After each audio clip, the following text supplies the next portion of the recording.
Since Major League Soccer's inaugural 1996 season, the New England Revolution is the only pioneer that has never had an exclusive soccer-specific stadium to call home.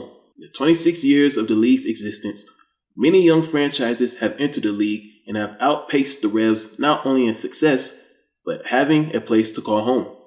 Within the past 10 years, club owner Robert Kraft has tried to secure a location in Boston. This year, it looks as if his tireless efforts may have come to an end due to potential political support. On Saturday, July 16th, Boston.com reported that the Massachusetts House passed legislation late Thursday that could clear the way for Robert Kraft to build a long-sought soccer stadium for the New England Revolution on a waterfront property steps from the Encore Boston Harbor Casino in Everett. Without floor debate or public input, lawmakers added language to a wide-ranging multi-billion-dollar economic development bill Thursday evening that would exempt the 43-acre industrial property straddling the Everett and Boston line from a slew of environmental requirements so it could be developed as a sports, recreation, or events center.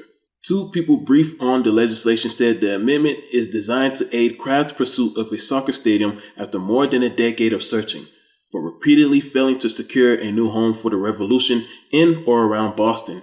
Everett Mayor Carlo DeMaria said in a phone interview Friday that he's had informal conversations with the Krafts about the site, currently home to a power plant fronting on the Mystic River. DeMaria also said that officials at Encore have been pursuing potential partners to join them in redeveloping the property as something that's very complementary to their site.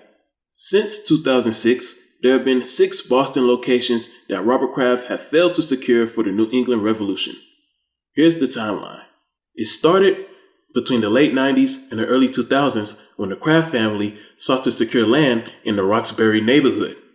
Once that fell apart, Somerville, a town northwest of the city, had 2 locations available for the Revolution.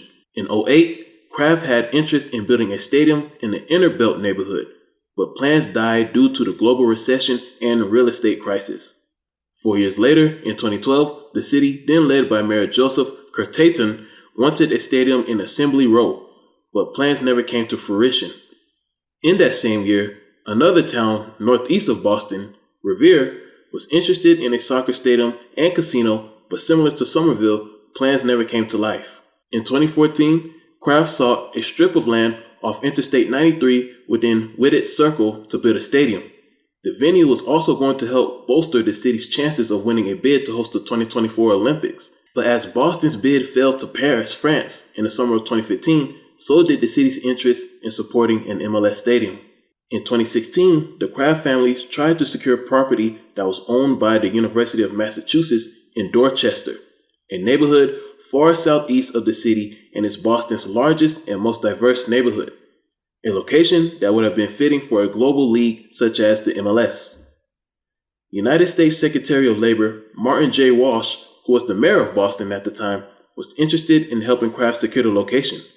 In a 2015 Boston Globe article, it was written that Kraft and Mayor Martin J. Walsh have been steadily talking about a soccer stadium for the New England Revolution. The two have met several times at City Hall and at Patriots games in Foxborough. However, the property was in State Representative Stephen Lynch's district, a politician who heavily opposed the plans, citing traffic concerns, stating, "The situation is getting progressively worse as the South Boston waterfront development has greatly increased traffic along the Morrissey Boulevard corridor. So basically, it's a bad idea." The pushback from Lynch was influential in Kraft not securing land in Dorchester, which hurt the Kraft most as the family has a close personal relationship with the University of Massachusetts. Even the president of the university, Martin T. Meehan, is a season ticket holder for the New England Patriots of the NFL. On Thursday, Everett Mayor Carlo DeMaria stated, "You have a lot of people who live in the cities of Everett and Chelsea and Revere, and in this area who love soccer. It's more friendly family, it's more affordable than most sports. If we can work on the transit issues and bring in something like this and truly light up that waterfront and make that spectacular looking, I think the people of Everett will love it." This stadium news comes around the same time that New York City FC is expected to give a statement on a potential stadium location later this year in one of the boroughs. The question now lies, which one of the future MLS rivals will get their own home built first?